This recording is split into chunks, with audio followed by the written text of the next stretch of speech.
Hello everyone, welcome back to my YouTube channel sunshine Roopa's ವ್ಲಾಗ್ಸ್ಗೆ ತಮಗೆಲ್ಲರಿಗೂ ಆತ್ಮೀಯ ಸುಸ್ವಾಗತ. ಎಲ್ಲರೂ ಹೇಗಿದ್ದೀರಾ ಫ್ರೆಂಡ್ಸ್?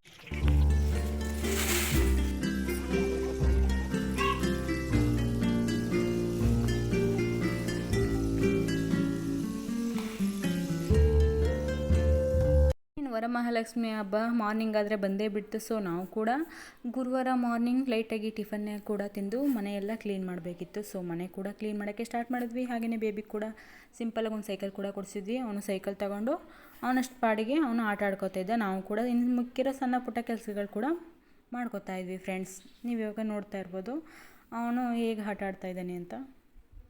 ಹಬ್ಬಗಳಿಗಂತೂ ಕೆಲಸ ಅಂತ ಇದ್ದೇ ಇರುತ್ತೆ. ಒಂದಷ್ಟು ಪಾತ್ರೆಗಳು, ಹಾಗೆಯೇ ತಟ್ಟೆ ಸ್ಟ್ಯಾಂಡ್ ಮತ್ತು ಸಣ್ಣ ಪುಟ್ಟ ಕೆಲಸಗಳನ್ನೆಲ್ಲ ಕೂಡ ಕ್ಲೀನ್ ಮಾಡ್ತಾಯಿದ್ವಿ. ನೀವು ಇವಾಗ ನೋಡ್ತಾ ಇರ್ಬೋದು ವಿಂಡೋಸು ಮತ್ತು ಸೆಲ್ಫು ಮತ್ತು ಸಜ್ಜೆಗಳನ್ನೆಲ್ಲ ನೀಟಾಗಿ ಕ್ಲೀನ್ ಮಾಡಿಬಿಟ್ಟು ಪಾತ್ರೆಗಳೆಲ್ಲ ಜೋಡಿಸ್ತಾ ಇದ್ವಿ. ಹಾಗೆಯೇ ದೇವ್ರ ಕೋಣೆ ಕೂಡ ಕ್ಲೀನ್ ಮಾಡಿಕೊಂಡು ದೇವ್ರ ಸಾಮಾನುಗಳನ್ನೆಲ್ಲ ನೀಟಾಗಿ ವಾಶ್ ಮಾಡಿಟ್ಟು ನಾಳೆ ವಿಗ್ರಹ ಕೂರಿಸೋದಕ್ಕೆ ಏನೇನು ಬೇಕು ಎಲ್ಲ ಐಟಮ್ಗಳನ್ನೂ ಕೂಡ ರೆಡಿ ಮಾಡ್ಕೊತದೆ. ಇದೇ ನೋಡಿ ಫ್ರೆಂಡ್ಸ್, ದೇವರಿಗೆ ತಗೊಂಡಿರೋ ಸೀರೆ ತುಂಬ ಸಿಂಪಲ್ ಆಗೈತೆ ನೋಡಿ. ನಿಮಗೂ ಕೂಡ ಇಷ್ಟ ಆದರೆ ದಯವಿಟ್ಟು like and share with comment ಮಾಡಿ. ಹಾಗೆ ಪಕ್ಕದಲ್ಲಿರೋ ಬೆಲ್ ಐಕನ್ ಕೂಡ ಪ್ರೆಸ್ ಮಾಡಿ. ನಂತರ ಹೂವಿನ ರೇಟ್ ಬೇರೆ ಕೇಳಬೇಕಾ ಫ್ರೆಂಡ್ಸ್? ಅಯ್ಯಪ್ಪ ಹಬ್ಬಬ್ಬ ಏನಪ್ಪ ಹೂ ರೇಟ್ ಕೇಳಿದ್ರೇ ಸುಸ್ತಾಗುತ್ತಲ್ಲ ಫ್ರೆಂಡ್ಸ್. ವರಮಹಾಲಕ್ಷ್ಮಿ ನಾಳ ಅಂತ ಹೂವಿನ ರೇಟ್ ಬೇರೆ ಕೇಳಬೇಕಾ? ಜಸ್ಟ್ 1/4 kgಗೆ ಮೊಗ್ಗೆನೇ 500 ಅಂತೆ. ಯಪ್ಪ ತಲೆ ಸುತ್ತೆ ಬರುತ್ತೆ ಫ್ರೆಂಡ್ಸ್. ಮನೆಯೆಲ್ಲ ಕ್ಲೀನ್ ಮಾಡಿ ನಗರಕ್ಕೆ ಕೂಡ ಹೋಗಿದ್ವಿ. ಒಂದಷ್ಟು ಹೂವು ಮತ್ತು ಮನೆಗೇನು ಬೇಕು ಮತ್ತು ಹಾರಗಳು ಮತ್ತು ಹಾಗೆಯೇ ಒಂದಷ್ಟು ತಿಂಡಿಗಳು ಮತ್ತು ಹಣ್ಣು ಪೂಜೆ ಸಾಮಗ್ರಿಗಳನ್ನೆಲ್ಲ ಕೂಡ ತಗೊಂಡು ಬಂದ್ವಿ ಫ್ರೆಂಡ್ಸ್. ನೀವು ಇವಾಗ ನೋಡ್ತಾ ಇರ್ಬೋದು ಹೂವನ್ನೆಲ್ಲ ಹಾಕ್ಸ್ಕೊತಾ ಇದ್ದೀವಿ.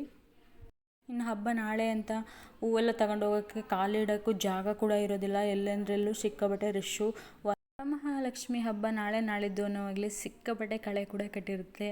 ಹೂಗಳು, ಆ ಸ್ಯಾವಂತಿಗೆ, ದುಂಡು ಮಲ್ಲಿಗೆ, ಜಾಜಿ ಮಲ್ಲಿಗೆ ಮತ್ತು ಒಂದಷ್ಟು ಫ್ರೂಟ್ಸ್ಗಳು ಎಲ್ಲ ನೋಡ್ತಿದ್ರೆ ಕಳೆ ಗಟ್ಟಿರುತ್ತೆ ಅನ್ನೋದನ್ನ ಎದುರುಗಡೆನೇ ನೋಡ್ಬೋದು. ನಾಳೆ ಹಬ್ಬ ಇದ್ದಿದ್ದರಿಂದ ಪೂಜೆಗೆ ತೆಂಗಿನಕಾಯಿಗಳು ಮತ್ತು ಸಣ್ಣ ಪುಟ್ಟ ತಿಂಡಿಗಳಿಗೆ ಸಾಂಬಾರುಗಳಿಗೆ ತೆಂಗಿನಕಾಯಿ ಬೇಕಾಗಿದ್ದರಿಂದ ಒಂದು 12 ತೆಂಗಿನಕಾಯಿಗಳು ಮತ್ತು ತೋರಣಗಳಿಗೂ ಮಾವಿನ ಸೊಪ್ಪು ಮತ್ತು ನಗರದಿಂದ ಬಂದು ಫ್ರಿಡ್ಜ್ ಕೂಡ ಕ್ಲೀನ್ ಮಾಡಿಕೊಂಡೆ. ನಂತರ ಫ್ರಿಡ್ಜೆಲ್ಲ ಕ್ಲೀನ್ ಮಾಡಿ ಒಂದಷ್ಟು ತಿಂಡಿಗಳು ಕೂಡ ಮಾಡ್ಕೊಳ್ಳೋಣ ಅಂತ ಹೇಳಿಬಿಟ್ಟು ಮೊದಲಿಗೆ ಸ್ಟವ್ ಮೇಲೆ ಅರಿಶಿನ ಕುಂಕುಮ ಎಲ್ಲ ಹಚ್ಚಿ ನೈವೇದ್ಯ ಚೆನ್ನಾಗಾಗಲಿ ಅಂತ ದೇವರಲ್ಲಿ ಕೂಡ ಪ್ರಾರ್ಥನೆ ಮಾಡಿಕೊಂಡು ತಿಂಡಿ ಮಾಡೋಕ್ಕೆ ಶುರು ಮಾಡ್ತೀನಿ ಫ್ರೆಂಡ್ಸ್. ಜಾಸ್ತಿ ಏನೂ ಮಾಡೋಕ್ಕೋಗಲಿಲ್ಲ, ನೈವೇದ್ಯ ಎಷ್ಟಾಗುತ್ತೋ ಅಷ್ಟು.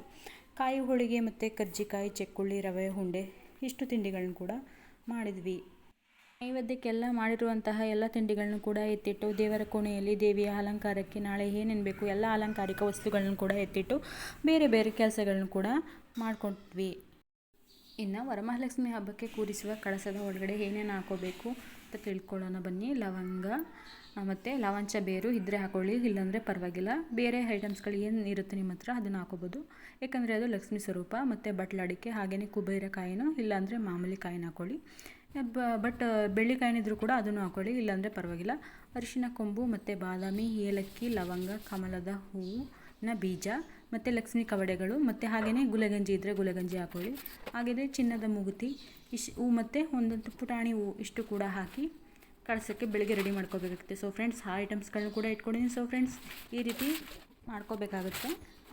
ಇಷ್ಟು ರೆಡಿ ಮಾಡೋವರೆಗೆ ಟೈಮ್ ಬಂದು ನೈಟ್ 2:30 ಅಂದರೆ ಬೆಳಗಿನ AM 2:30 ಆಯಿತು. ನನ್ನ ಫೈನಲ್ ಕೆಲಸ ಮುಗಿತಾ ಬಂತು. ನೋಡ್ತಾ ಇದ್ರಲ್ಲ ಫ್ರೆಂಡ್ಸ್ ಸ್ಯಾರಿ ಯಾವ ರೀತಿ ಉಡಿಸ್ತಾ ಇದ್ದೀನಿ ಅಂತ.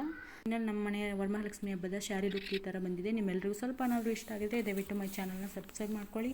ನನ್ನ ಹೆಚ್ಚಿನ ವೀಡಿಯೋಗಳಿಗಾಗಿ ಮೈ ಯೂಟ್ಯೂಬ್ ಚಾನಲ್ ಸನ್ಸೈನ್ ರೂಪಸ್ ವ್ಲಾಗ್ಸ್ನ ಕ್ಲಿಕ್ ಮಾಡಿ. ಹಾಗೆಯೇ ಪಕ್ಕದಲ್ಲಿರೋ ಬೆಲ್ ಐಕನ್ ಕೂಡ ಪ್ರೆಸ್ ಮಾಡಿ. Thanks for watching.